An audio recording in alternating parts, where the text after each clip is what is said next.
Hello, hello mga katsukaran. Ito naman ang inyong kaibigan, Badong si ako.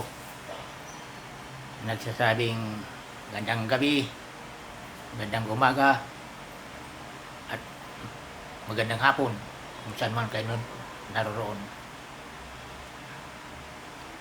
Ito ang channel na walang kinikilingan, walang kinakampihan, usapan sabong lamang. Tulad ng dati, ang isi-share ko sa inyo ngayon, ito ang pangatlo ko na inano sa inyo. Kakaiba ito dun sa nauna. Kung yung nauna, ang inano ko sa inyo, yung color coding, mga kaliskis. Ito naman ngayon, ang isi-share ko sa inyo, yung mga sinyalis naman ng mga sinyalis ng manok. Yan, makikita yan sa halimbawa sa mga balahibo, sa katawan, marami yan. Ang katunayan yan, mayroon yan mga sinyalis nga makikita mo lamang kung saliksikin mo yung balahibo niya, tingnan mo maigi. Pero kung halimbawa, kung hindi ka marunong magkilatis niyan, hindi mo alam kung mga ano yun, hindi mo talaga makikita yan. Kasi mayroon mga sinyalis na mahirap matalo. Maliban dyan sa kaliskis, mayroon pang iba. Mayroon pa dyan mga kuan, makikita mo yan minsan sa buntot, sa ulo, sa lahat ng parte ng kanyang katawan. Makikita mo yan. Kaya yan ang ituturo ko sa inyo ngayon na mga sikretong sinyalis na minsan ang iba hindi niya naniniwala. Katulad ng nito, ibibigay ko hindi na tayo magpaligoy-ligoy pa. Ibibigay ko sa inyo itong unang kong sinyalis na ito madalas ito makita sa mga sa mga manok, panabong. Ito ang pangkaraniwang ito. Pero ang iba niyan, hindi yan pinapansin. Hindi yan pinapansin. Kasi hindi naman nila alam kung ano ang epekto niyan sa katawan ng manok. Una diyan, itong tinatawag ko nga buntot hipon. Ewan ko lang kung nakarinig na kayo niyan nga buntot hipon. Saan mo yan makikita ang buntot hipon? Diyan sa buntot ng manok, hindi ba maano yan, mahaba yan. Diyan sa ilalim ng ng buntot ng manok, mayroon diyan balahibo na maiksi, na malilit lang, na naka ano yan sa sa buntot ng manok, yung balahibo. Nakadikit yan doon. Paitaas. Ang buntot hipon, imbis nga paitaas ang kanyang katayuan, siya nakababa. Parang baliktad. Tingnan mo yan mga manok ninyo. Yung buntot diyan sa yung balahibo sa buntot. Tingnan mo yan yung sa ilalim. Yung malilit na balahibo doon, nakatayo yan. Yung paitaas. Kumbaga sa convex, kung sa English, convex. Ang sinasabi kong na buntot hipon, ang kanyang pagtayo pa ibaba, convex. Pa ibaba. Parang hipon. Yan, kasagaran yan na mga manok na yan, magagaling yan magagaling yan maglaro. Kaya lang, ang pagsabong yan, yung mga buntot hipon, nasa panahon din. Pag nilaban mo yan sa halimbawa mga walang halimbawa sa mga halimbawa sa new moon o last quarter, hindi yan mananalo. Kasi ang paglaban yan, yung mga buntot hipon, full moon. naobserbahan mo yung kuan, naobserbahan mo yung mga kuan hipon, pag kuan yan sa dagat, pag full moon, mabibilis yan. Tulad din itong sinyalis ng manok, itong bundot hipon. Kahit obserbahan mo, ibitaw mo yan sa, halimbawa, kung full moon na talaga. Tingnan mo, iba-iba ang laro niyan. Tingnan mo yun sa full moon, tingnan mo yun sa first quarter, iba-iba ang laro niyan. Pero pagdating sa full moon, magaling yan. Kaya yan ang obserbahan mo sa mga manok mo.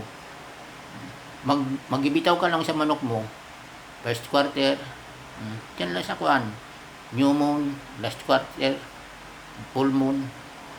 Lahat ng manok ibibitaw mo sa ganyan ng mga oras. Makikita mo diyan ang kanilang galing. Hindi mo ba yan naobserbahan na minsan ang manok mo ngayon magaling magkuhan sa bitaw. Sa sunod naman ng linggo, iba na naman kanyang laro. Medyo naman matamlay. Yan ang influensya ng panahon. Kaya nga, inano ko dyan, kaya nga, doon muna magagamit ang color coding na inano ko sa inyo, na isin-share. Yan, isa yung sa kuhan, yung buntot hipon. Kaya pag nakakita ganyan, kahit anong kulay, pwede man ilaban yan. Basta full moon lang. Ang pangalawang na i-ano ko sa inyo, aywan ko lang kung nakakita kayo. Ito, pangkaraniwang ito. Pero ang iba niyan, hindi ito pinapansin eh. Ang sabi nila, ano daw yan, kaya daw nagkaganon, yung mata, may sakit. Pero tingnan mo yan, kahit ibitaw mo yan, parang wala naman diferensya. Ang ano yan, ang tawag ko dyan, yung mata ng manok, suta. Yung sa kabila, puti. Ang sa kabila naman, pula. Tingnan mo yan. Alam mo, hawakan mo manok, tingnan mo. Kung makakita ka yan nga suta ang mata. Ang isa niyan, yung normal na mata ng manok, hindi ba yung medyo parang agila, medyo matapang kung tumingin. Tsaka pulang-pula talaga. Pero yung sa kaliwa, puti. Bihira ka rin makakita niyan. Kaya pag halimbawa kung ikaw sa bungero ka, kailangan lalo na ikaw, baguhan ka pa lang, yan na dapat tandaan mo. Maging sa pagpili mo naman ng manok, kailangan maging metikuloso ka. Lahat ng anggulo, tingnan mo. Lalo lang kung halimbawa kung magpapalahi ka. Ang iba niyan, ng mga breeder, pag ganyan halimbawa may diferensya ang mata, hindi parehas, hindi niya pinapalahi. Pero magaling yan. Unang laban yan, mananalo yan. Yung mga ganong sinyalis. Tandaan mo lang ang ng kuan, yung mata. Ang kasagaran niyan, pag ganyan, ito ang tandaan ninyo. Pag may sinyal, mahina yan sa bitaw. Hindi kanya gagana magpusta. Pag may mga sinyal na manok. Pero katulad itong suta, mahina ito sa bitaw. Ano lang siya, kumbaga sa laro ng manok, average lang siya. Hindi mo naman siya masabing mahina, hindi naman siya masasabing talagang magaling. Ano lang siya, average lang siya. Marunong gumalo. Yan ang kuan ng suta, karakteristik. Pero dito sa itong buntot hipon, na kakabanggit ko lang, ay talagang kasagaran talaga yan, magaling sa bitaw. Hindi yan nagbabago maging sa bungan kung mayroon ng tari. Hindi yan nagbabago. Kailangan i-schedule mo talaga sa full moon. Pag ilaban mo yan sa hindi full moon, 50-50 ang chance mo dyan.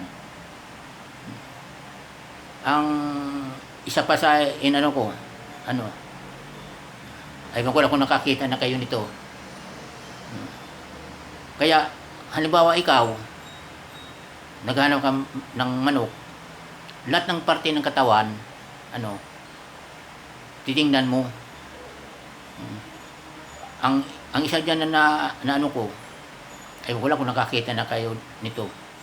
Yung dito sa parte ng sa may liig ng manok, papunta dito sa kanyang dibdib, lalo dito sa may kuan, sa may liig niya, ano,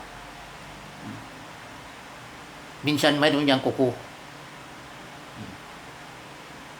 3 beses na ako niya nakakuha ng manok na may kuko dito sa liig. Kaya pag hindi mo yan marakuan, hindi mo alam yon. Ako nga noon nilalaban ko, hindi ko alam nga may kuko pala siya dito sa may liig. Bihira kaya makakita. Nagtataka ako niyan, bakit panay ang panalo? Naramdaman ko, nakilala ko na lang yan nang manalo siya, parang pangatlong na ato niya panalo niya o pang-4.